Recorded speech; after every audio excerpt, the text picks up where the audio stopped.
The autumn morning mist clung to the windows of Brewster's Coffee House like a delicate veil, creating an intimate cocoon in the heart of downtown Los Angeles. Sarah Martinez pushed through the heavy glass door, the familiar chime announcing her arrival as the rich aroma of freshly ground coffee beans embraced her like an old friend. At 28, she had developed a routine as precise as clockwork.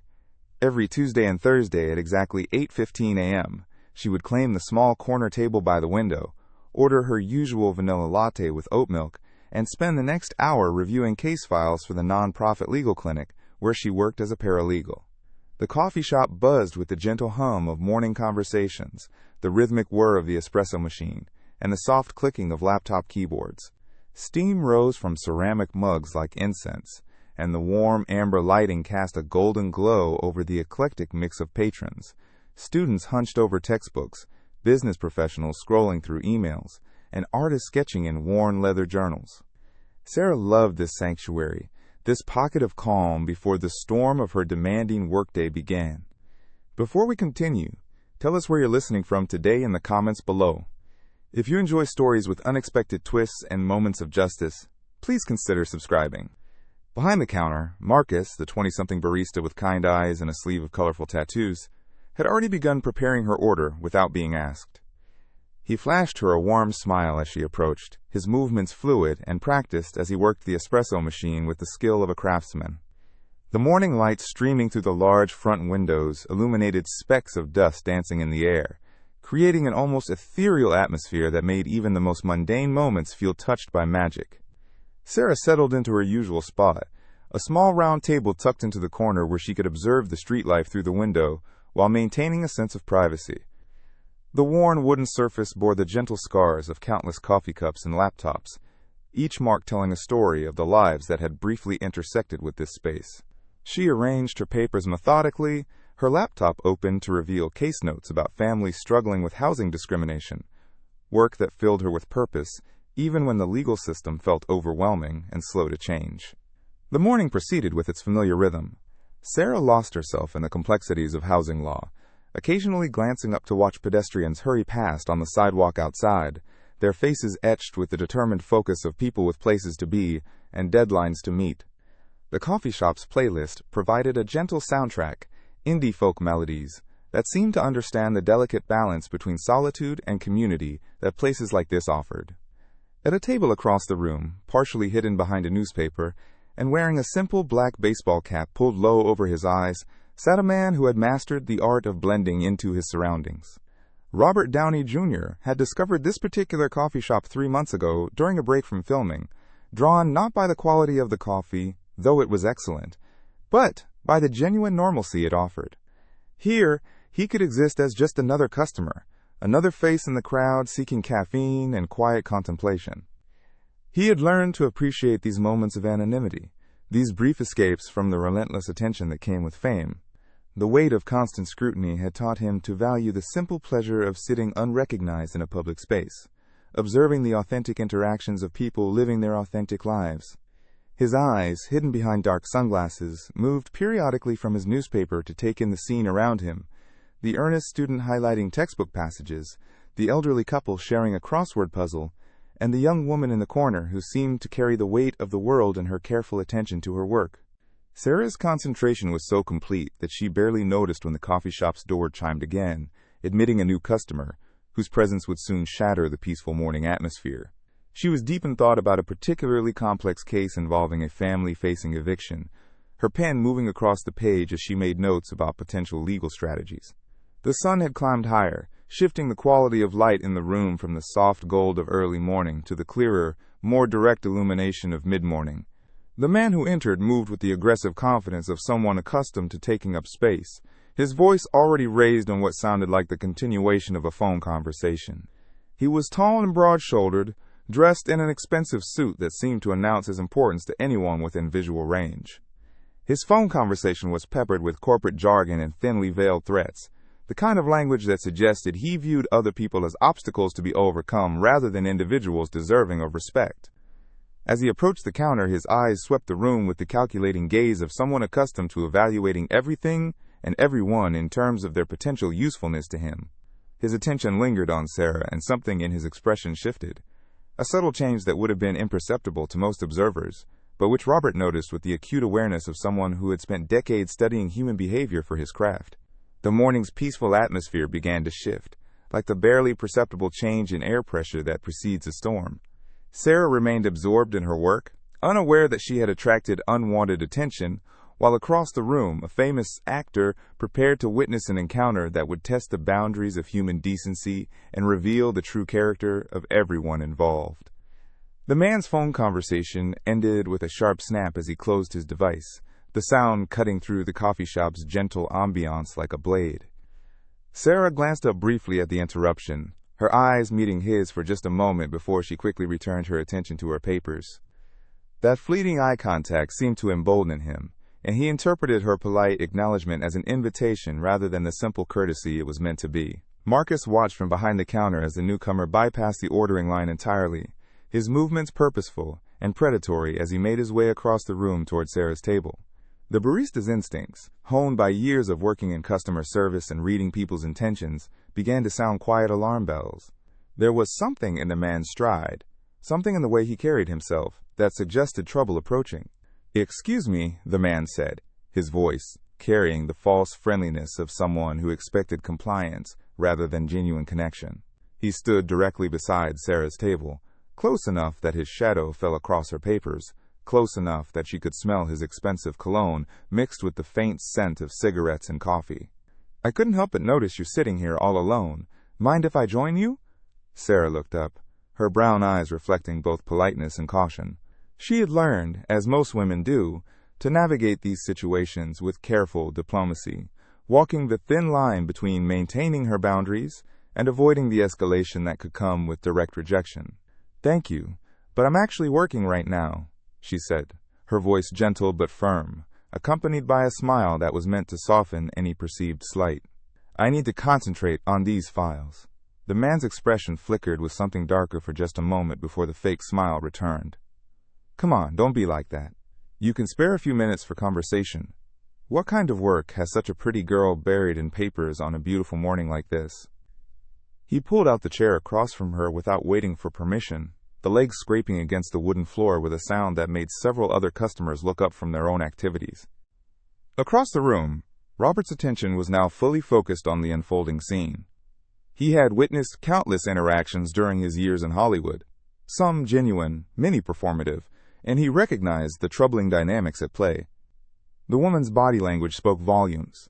The way she had straightened in her chair, the subtle shift backward, the tightening around her eyes that indicated her discomfort was growing by the second. "I really do need to work," Sarah repeated, her voice maintaining its professional tone despite the anxiety beginning to coil in her stomach. She had dealt with persistent men before, but something about this particular encounter felt different, more aggressive, more entitled. "I'm sure you understand. Everyone's busy these days." The man leaned forward, invading her personal space with calculated intentionality. "What I understand is that you're being unnecessarily cold. I'm just trying to be friendly here.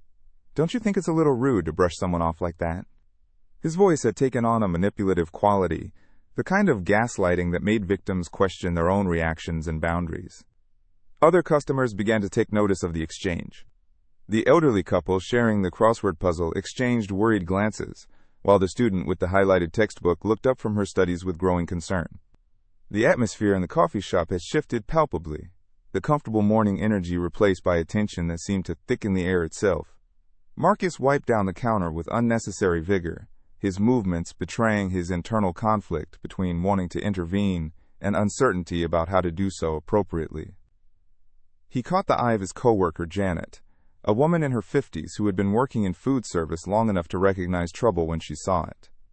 She nodded toward the corner table, her expression grim with understanding. "I'm not being rude," Sarah said, her voice still controlled but with an edge of steel that hadn't been there before. "I'm simply trying to work. I've been polite about asking for space, and I'd appreciate it if you could respect that." She gathered her papers slightly, a subtle signal that she was preparing to leave if necessary, though the thought of abandoning her sanctuary filled her with both sadness and anger. The man's laugh was hollow and condescending, the sound grating against the coffee shop's previously peaceful atmosphere, like fingernails on a chalkboard. "Respect? You're sitting in a public place, sweetheart. If you wanted privacy, you should have stayed home." The endearment was delivered with such patent insincerity that it felt more like an insult, another small violation in what was becoming a series of boundary crossings. Robert's jaw tightened as he observed the man's increasingly aggressive behavior. His years of fame had given him countless opportunities to witness how some men treated women when they thought no one important was watching, and it never failed to trigger his protective instincts. He had seen too many situations where women were made to feel unsafe simply for existing in public spaces, and his own life experiences had taught him the importance of standing up for those who might not have the power to protect themselves. The man reached across the table, his fingers brushing against Sarah's hand as she tried to move her coffee cup out of the way. The contact was brief but unmistakably intentional, a physical escalation that crossed a clear line. "You know what I think?" he continued, his voice dropping to what he probably imagined was a seductive whisper, but which came across as threatening and inappropriate. "I think you're playing hard to get. It's cute, but we're both adults here." Sarah jerked her hand back as if she had been burned, her professional composure finally beginning to crack under the pressure of his relentless advances. "Please don't touch me," she said, her voice now carrying unmistakable firmness despite the slight tremor that betrayed her growing fear. "I've asked you nicely to leave me alone. I'm going to say it one more time. I'm not interested in conversation, and I need you to respect that." The coffee shop had grown noticeably quieter, conversations dying away as more customers became aware of the confrontation developing in the corner. The natural background noise of morning activity, the gentle hum of conversation, the clicking of keyboards, the rustle of newspapers, had been replaced by an uncomfortable silence, punctuated only by the continued operation of the espresso machine, and the man's increasingly hostile responses to Sarah's boundaries. The man's facade of friendliness evaporated entirely, revealing the ugly entitlement that had been lurking beneath the surface. His face flushed red with a combination of embarrassment and anger, the kind of rage that comes from having one's sense of superiority challenged by someone he had deemed inferior.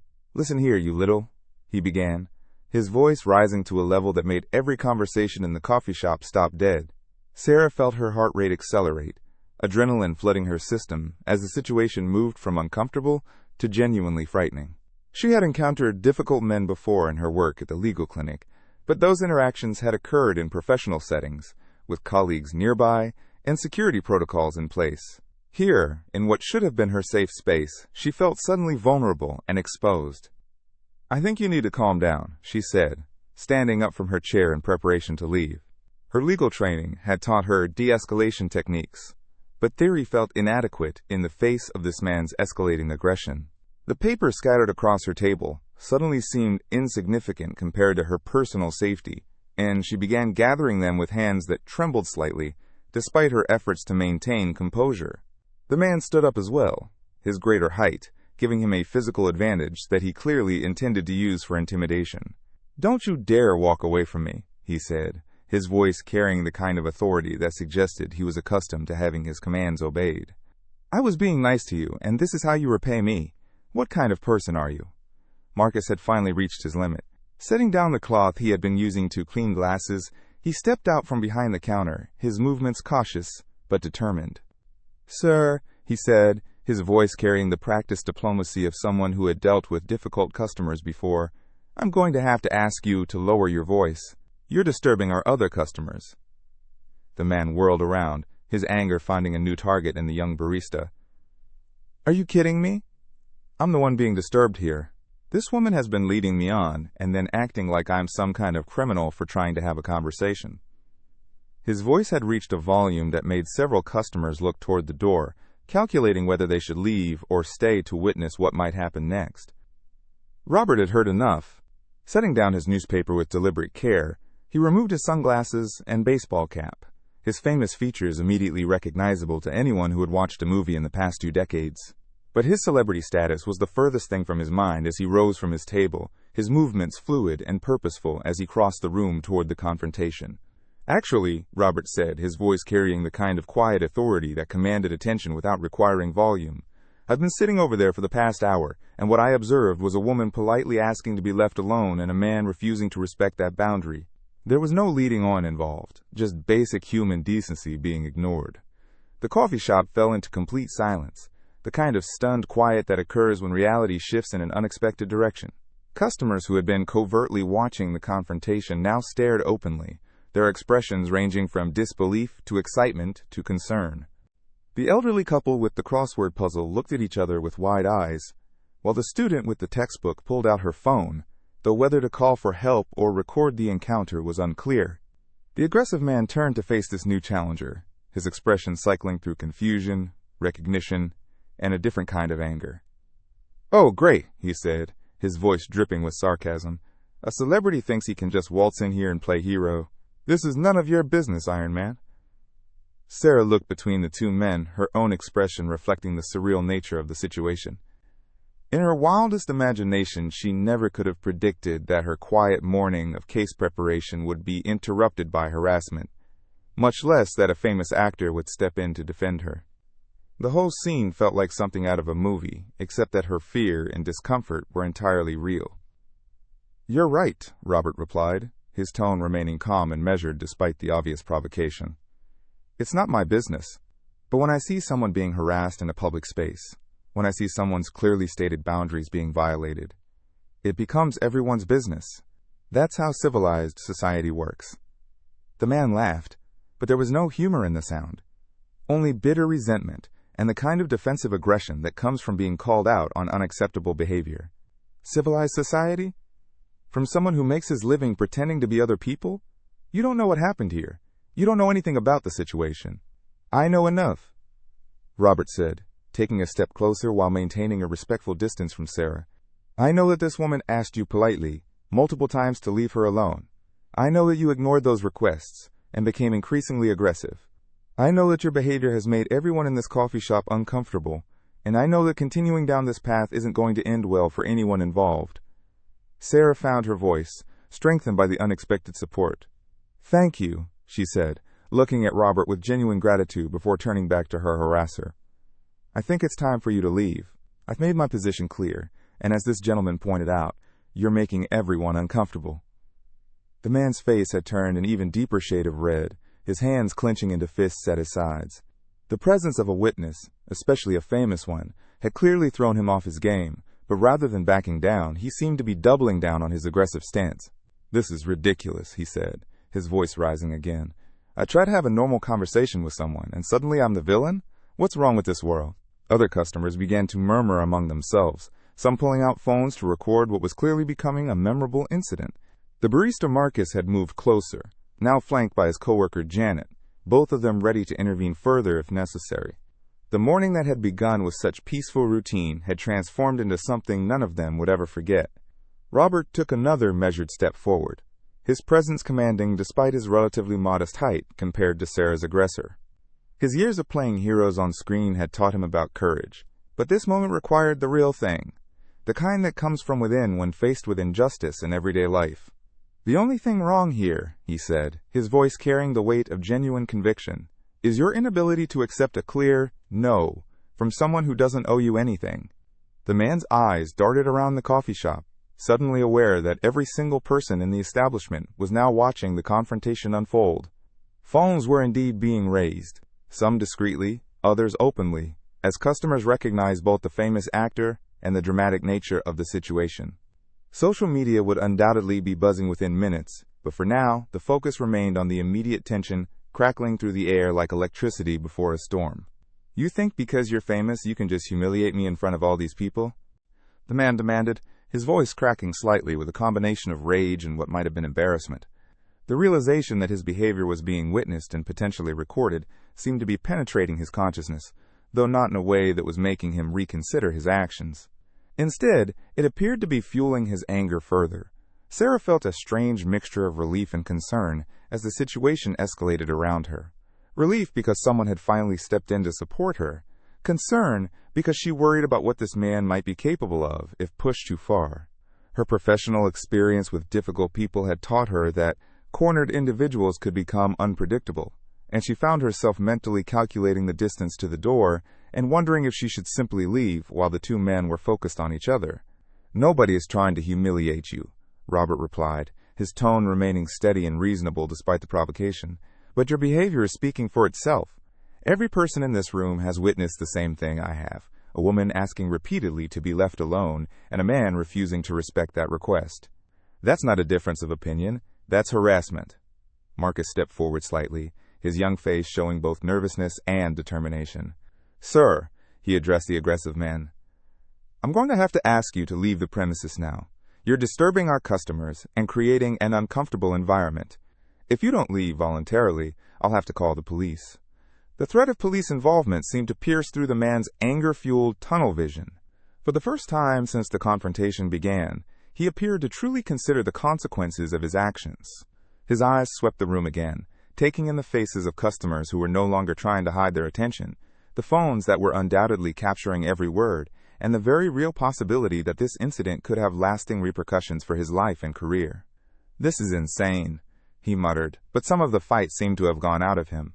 The presence of witnesses, particularly famous ones, had apparently begun to penetrate his entitlement-fueled haze. "I was just trying to be friendly. I never threatened anyone. I never did anything wrong." Robert shook his head, his expression mixing disappointment with something that might have been pity. "The fact that you still don't understand what you did wrong is exactly the problem," he said. "Friendly doesn't mean ignoring someone's clearly stated boundaries. Friendly doesn't mean making someone uncomfortable in their own space. Friendly doesn't mean refusing to take no for an answer."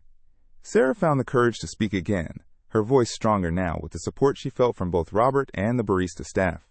"I tried to be polite," she said, addressing not just her harasser, but the room at large. "I tried to be nice about it, but politeness shouldn't be required for to be respected. The first time I said I needed to work, that should have been the end of it." The elderly couple with the crossword puzzle nodded in agreement, the woman reaching over to squeeze her husband's hand as they watched the scene unfold. The student with the textbook had put down her phone and was watching with rapt attention, perhaps seeing in Sarah's situation a reflection of encounters she herself had experienced or feared experiencing. "Look," the man said, his tone shifting slightly as if he were trying to salvage some dignity from the situation. "Maybe I came on a little strong, but that doesn't make me some kind of monster. People meet people in coffee shops all the time. How is anyone supposed to connect if we can't even have conversations anymore?" Robert's response was immediate and pointed. "Conversations require mutual participation. What you were doing wasn't having a conversation. It was imposing your desires on someone who had made it clear she wasn't interested.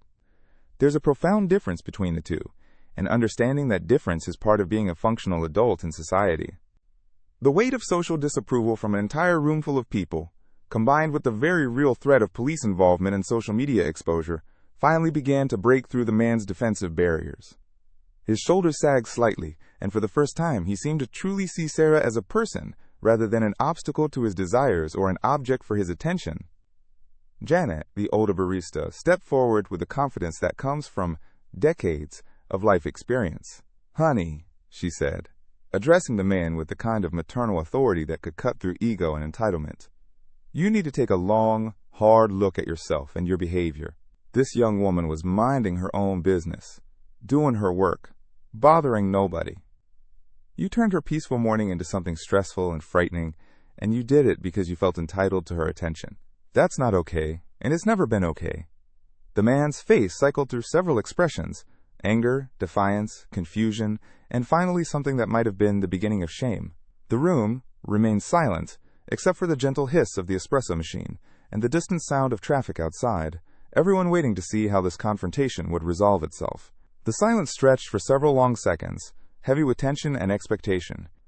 The man stood frozen between his table and the exit, his internal struggle visible in the way his hands opened and closed at his sides, the way his eyes darted between Sarah, Robert, the watching customers, and the door that represented both escape and admission of wrongdoing. The weight of collective judgment seemed to press down on him like a physical force. He began, then stopped, the words seeming to stick in his throat. For perhaps the first time in the entire encounter, he appeared to be truly considering his actions, rather than simply defending them. The bubble of entitlement that had carried him through the morning was finally beginning to deflate under the pressure of reality. Sarah watched this internal battle with a mixture of wariness and something that might have been hope. Her hands had stopped trembling, and she found herself standing straighter, her professional training in conflict resolution telling her that this might be the moment when breakthrough occurred. She had seen it before in her work, the instant when someone's defensive walls crumbled and they were forced to confront the impact of their behavior on others. Robert maintained his position, close enough to intervene if necessary, but not so close as to be physically threatening. His experience with human nature, gained through years of studying characters and observing people, told him that this was a crucial moment. The man could either continue down the path of defensiveness and escalation, or he could choose accountability. The next few seconds would determine which direction this encounter would take. "Maybe," the man said slowly, the words seeming to cost him considerable effort. "Maybe I didn't handle this the right way." His voice was quieter now, lacking the aggressive bluster that had characterized his earlier statements. The admission seemed to surprise even him, as if the words had emerged without his conscious intention. Marcus and Janet exchanged glances from behind the counter, both recognizing the potential turning point, but remaining ready to act if the situation deteriorated again. The elderly couple continued to watch, with the kind of attention that comes from having lived long enough to understand the significance of moments like these. The student had put down her phone entirely, drawn into the human drama unfolding before her. "Handling it the right way," Robert said gently, "would have been accepting her first. No, and finding somewhere else to sit. Handling it the right way would have been recognizing that her politeness wasn't an invitation for persistence. Handling it the right way would have been respecting her autonomy as a human being." The man winced at each point, as if the words were physical blows. "I thought," he began, then paused, seeming to struggle with articulating thoughts that had never been examined before. "I thought if I was persistent, if I showed interest, that might change her mind. I see it in movies all the time. The guy who doesn't give up gets the girl." Sarah shook her head, her expression mixing sadness with frustration.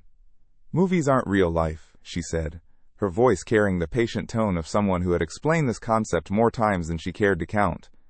"In real life, when someone says no, they mean no. Persistence isn't romantic, it's harassment. It makes people feel unsafe and violated." The word, violated, seemed to hit the man like a physical blow. He took a step backward, his face showing genuine shock for the first time. "I never meant to. I wasn't trying to." He struggled to complete the sentence, perhaps beginning to understand the gulf between his intentions and his impact. "Intent doesn't erase impact," Robert said, his tone remaining firm but not unkind. "You may not have intended to make her feel unsafe, but that's exactly what you did. You may not have intended to harass her, but that's exactly what happened. Your intentions don't change the reality of her experience." Other customers had begun to resume their conversations, but in hushed tones that indicated they were still paying attention to the resolution of the drama that had captivated the entire coffee shop. The atmosphere remained tense, but had shifted from the explosive potential of moments before to something more reflective and sad. The man looked directly at Sarah for the first time since Robert had intervened, and she could see something different in his expression now. Not the predatory calculation from before, but something that might have been genuine remorse. "I'm sorry," he said, and the words carried a weight that his earlier statements had lacked. "I really am sorry. I didn't understand. I didn't think about how I was making you feel." Sarah studied his face, her experience with human nature, telling her that this apology, unlike his earlier excuses, might be genuine. "Thank you," she said quietly.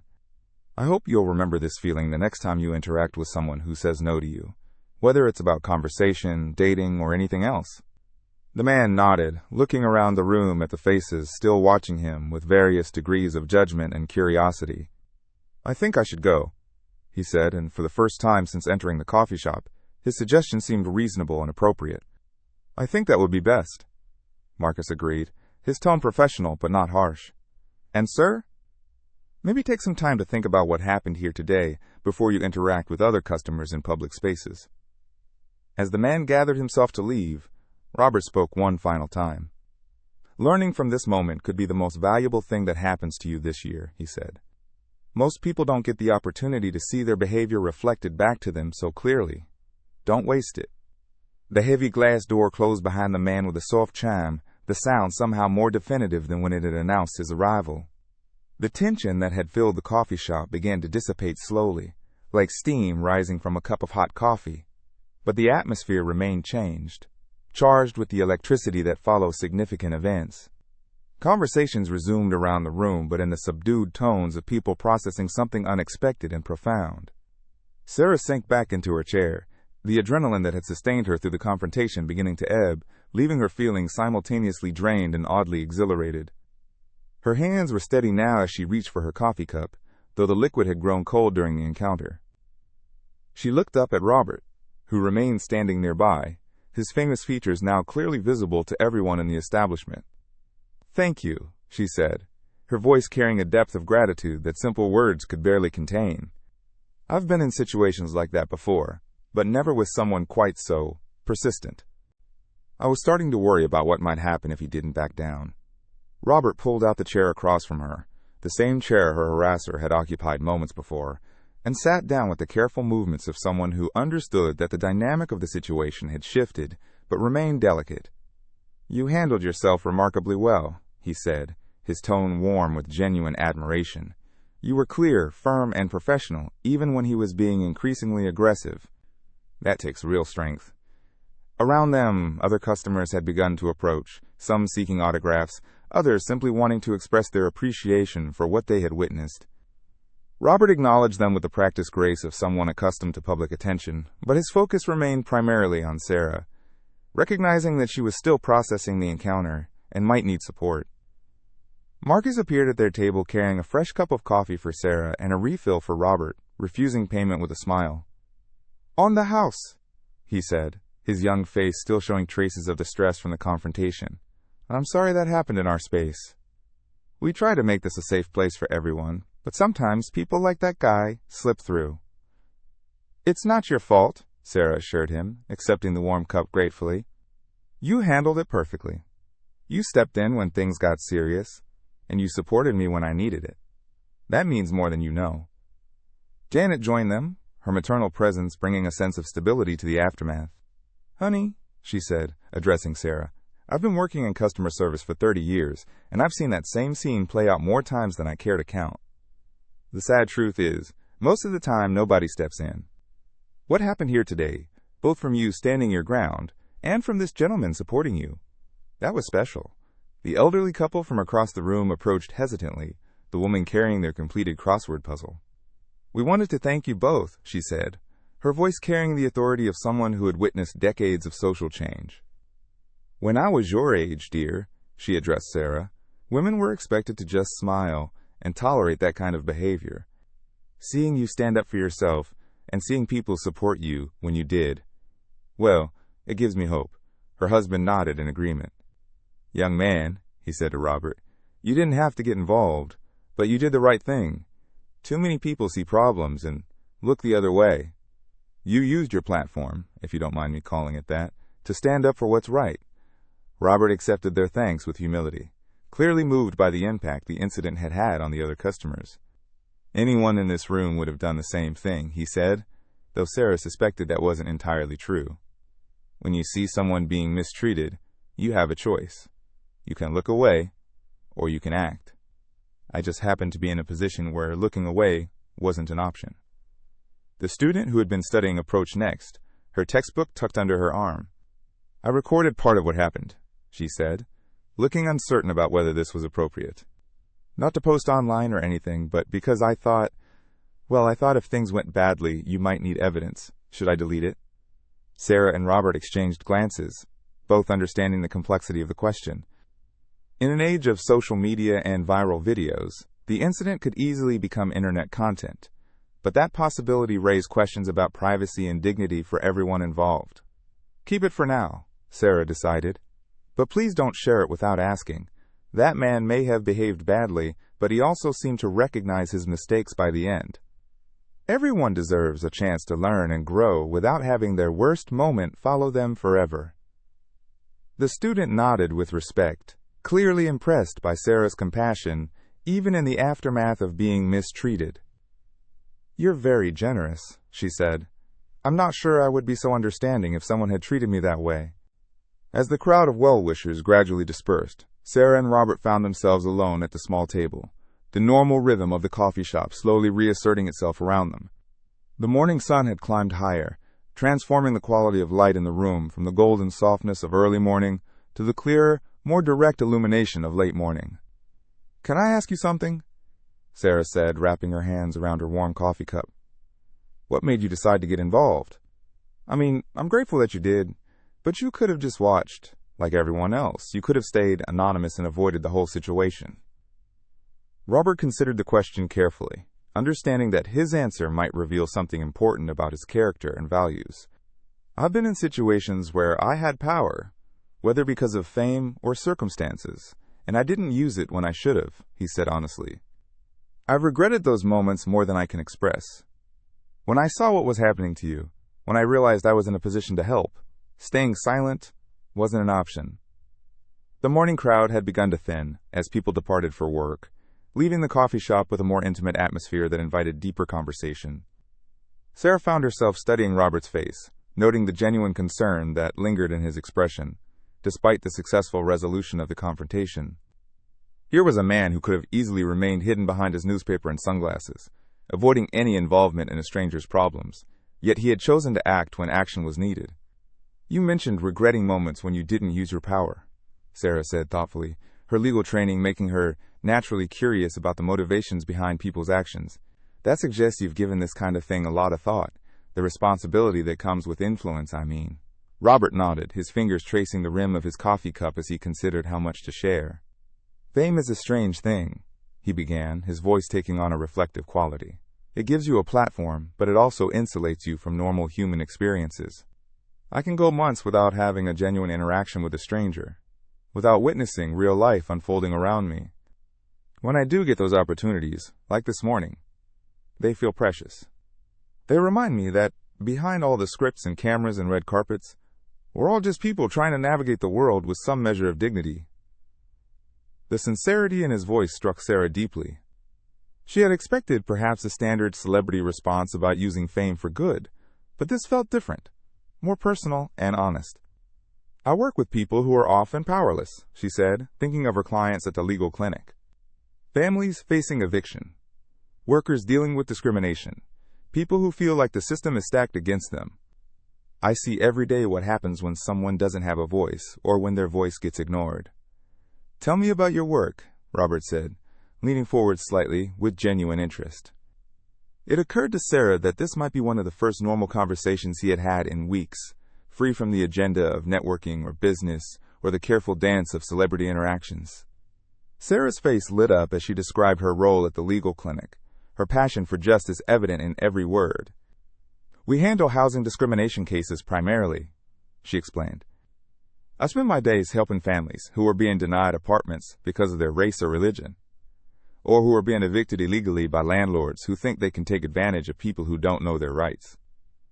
It's frustrating work because the system moves so slowly, but when we win a case, when we help someone keep their home or secure fair treatment, it feels like the most important work in the world. Robert listened with the focused attention of someone who understood that real stories were often more compelling than any fictional narrative. That must be incredibly rewarding, he said, and incredibly draining. How do you maintain hope when you're constantly seeing people at their most vulnerable moments? Days like today help, Sarah admitted with a rueful smile. Not the harassment part, obviously, but the reminder that there are people willing to stand up for what's right, even when it's not their fight. Your client base probably doesn't usually include people being bothered in coffee shops, but you treated my situation with the same seriousness you might give to something much more dramatic. The comparison made Robert thoughtful. I think that's exactly the point, though. Justice isn't just about the big moments, the courtroom victories, or the headline-grabbing cases. It's about the daily choice to treat people with dignity, to respect boundaries, to use whatever influence you have to make someone's day a little bit better or a little bit safer. Marcus appeared again, this time to check on whether they needed anything else, but also clearly hoping to continue being part of the conversation that had developed. I hope it's okay to say this, he ventured, addressing Robert, but what you did today is going to stick with everyone who saw it. I've served coffee to famous people before, and usually they just want to be left alone. But you stepped up when someone needed help. That's going to matter to people. Robert's response surprised both Marcus and Sarah with his vulnerability. Honestly, I was terrified, he admitted. Not of that guy. He was just a bully, and bullies usually back down when confronted. I was terrified of doing nothing and having to live with that. I've made a career out of playing heroes, but real heroism is much scarier and much more important than anything that happens on screen. Sarah reached across the table and briefly touched his hand in a gesture of gratitude and understanding. "What you did today was heroic," she said simply. "You saw someone who needed help, and you helped. You used your privilege to amplify my voice when it wasn't being heard. That's exactly how privilege should be used." The conversation was interrupted by the gentle buzz of Sarah's phone. She glanced at the screen and sighed. "My supervisor," she explained. "I should probably head to the office soon. This whole encounter has made me late for a client meeting." "Of course," Robert said, understanding immediately. "But before you go, would it be all right if I asked you something?" Sarah nodded, curious about what he might want to know. "Your work at the legal clinic," he continued. "Do you ever need additional funding or resources? I'm always looking for meaningful ways to support organizations that are doing important work, and what you've described sounds exactly like the kind of thing I'd like to be involved with." The offer surprised Sarah, not because it seemed disingenuous, his interest appeared entirely genuine, but because it represented an unexpected silver lining to what had begun as such an unpleasant morning. "We're a non-profit, so we can always use support," she said carefully. "But I'd want you to visit, to meet our staff, and see the work firsthand, before you commit to anything. We believe in transparency with our donors." Robert smiled at her caution, recognizing the integrity it represented. "I would expect nothing less from someone who handles herself the way you did today," he said. "Would it be all right if I got your contact information? I promise I'm not asking for any reason other than following up on the legal clinic conversation." Sarah laughed, the first genuinely carefree sound she had made all morning. "After what just happened, I think I can trust your intentions," she said, pulling a business card from her purse. "Though I have to say, this has been the strangest morning of my life." As they exchanged contact information, both seemed aware that they had shared something significant, not just the confrontation with the aggressive stranger, but the kind of authentic human connection that can emerge from unexpected circumstances. The morning that had begun with harassment and intimidation had transformed into something entirely different, a reminder that people could choose to stand up for each other, that privilege could be used responsibly, and that even unpleasant encounters could lead to positive outcomes. 3 weeks later, Sarah sat in the same corner table at Brewster's Coffee House, her case file spread before her, in the familiar ritual of her Tuesday morning routine. The autumn air had grown crisper, and the coffee shop had taken on the cozy atmosphere that comes with the changing seasons. Marcus waved from behind the counter as she settled in, and Janet had stopped by her table to chat briefly about a housing discrimination case that had been featured in the local news. The encounter with the aggressive stranger felt like something from another lifetime, though Sarah occasionally caught herself glancing toward the door when new customers entered, a residual wariness that she suspected might linger for a while. But the aftermath of that morning had brought unexpected blessings that continued to unfold in ways she could never have anticipated. Robert had indeed visited the legal clinic the previous week, arriving without fanfare in a simple sedan, rather than the limousine Sarah had half expected. He had spent 3 hours touring the facility, meeting with staff members, and listening to case studies with the kind of focused attention that made everyone feel heard and valued. His questions had been thoughtful and specific, demonstrating that he had done his homework about housing law and the challenges facing low-income families. The funding he had subsequently committed to the clinic was substantial enough to allow them to take on 2 additional paralegals and expand their services to include a weekend clinic for working families who couldn't take time off during normal business hours. More importantly, his involvement had brought media attention to their work, resulting in additional donations from other supporters who had been inspired by his example. But perhaps the most meaningful outcome had been the friendship that had developed between Sarah and Robert. Their coffee shop encounter had revealed a shared commitment to justice and human dignity that transcended their different backgrounds and circumstances. They had met twice more for coffee, conversations that ranged from legal philosophy to their shared love of classic movies to their thoughts about responsibility and privilege in modern society. Sarah's phone buzzed with a text message, and she smiled when she saw Robert's name on the screen. "Saw the news about the Miller case settlement. Congratulations on another victory for the good guys. Coffee soon to celebrate?" She typed back quickly. "Thanks. Same time? Same place on Thursday? I have stories to tell about our new weekend clinic." The response was immediate. "Wouldn't miss it. And Sarah, thank you for letting a stranger into your world that day. It changed everything for me." Sarah set down her phone and returned to her case files, but her mind wandered to the broader implications of that strange morning. The encounter had reminded her that individual actions, however small they might seem, could create ripples that extended far beyond their immediate circumstances. Robert's decision to intervene had protected her from harassment, but it had also led to expanded services for vulnerable families, increased funding for legal aid, and a renewed sense of purpose for everyone involved. The aggressive man from that morning had never returned to the coffee shop, though Marcus had mentioned seeing him once on the street. He had nodded acknowledgement to the barista, but hadn't approached or entered the establishment. Sarah found herself hoping that their confrontation had indeed served as the wake-up call Robert had suggested it might be, that somewhere out there, a man was learning to treat women with the respect they deserved. The morning sun streamed through the windows, casting the same golden light that had illuminated that transformative Tuesday 3 weeks earlier. Customers came and went with their own stories and struggles, their own moments of connection and conflict, their own opportunities to choose kindness over indifference. Sarah had become more aware of these daily dramas, since her own had played out so publicly, more conscious of the choices people made when they thought no one was watching. A young woman entered the coffee shop, looking nervous as she checked her phone and glanced around the room. Sarah recognized the signs of someone meeting a dating app match for the first time, the combination of excitement and anxiety that came with putting yourself out there. Minutes later, a man arrived who seemed pleasant enough, approaching the woman with a genuine smile and polite manner that immediately put her at ease. Sarah watched their interaction with interest, noting how he waited for her invitation before sitting down, how he listened attentively when she spoke, how he respected her personal space even as they laughed and seemed to connect. This was how it was supposed to work, she thought. Mutual interest, mutual respect, mutual consent to share time and conversation. Her reflection was interrupted by the arrival of Janet, who had taken her break and come over to chat. "You're becoming quite the regular celebrity around here," the older barista said with a warm smile. "That actor friend of yours has been good for business, I'll give him that. People keep coming in, hoping to see him again." "He's not really my friend because he's famous," Sarah explained, though she understood the confusion.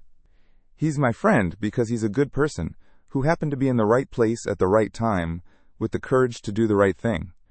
The fame part is almost incidental." Janet nodded with understanding. "That's the best kind of friend to have," she agreed. "Someone who sees you as a person worth protecting, not someone who needs something from you. Those are rare in any social circle." As Janet returned to work and Sarah gathered her papers to head to the office, she reflected on how dramatically her life had changed since that Tuesday morning. The legal clinic was thriving, her own confidence had grown from the experience of being supported in a vulnerable moment, and she had gained a friend whose perspective on the world both challenged and inspired her.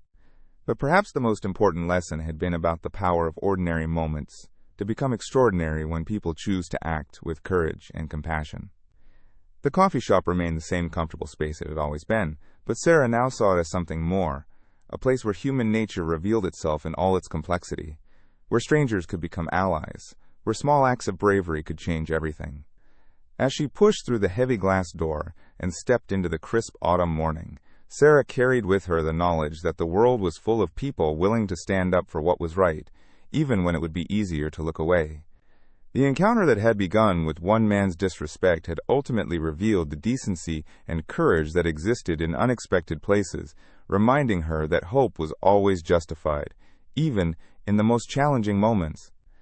The chime of the coffee shop door closing behind her sounded like a benediction, marking the end of another peaceful morning and the beginning of another day of fighting for justice, one case at a time, one person at a time, one moment of courage at a time. What moment in this story resonated with you the most? Share your thoughts in the comments below, and if you enjoyed this narrative, please subscribe to my channel.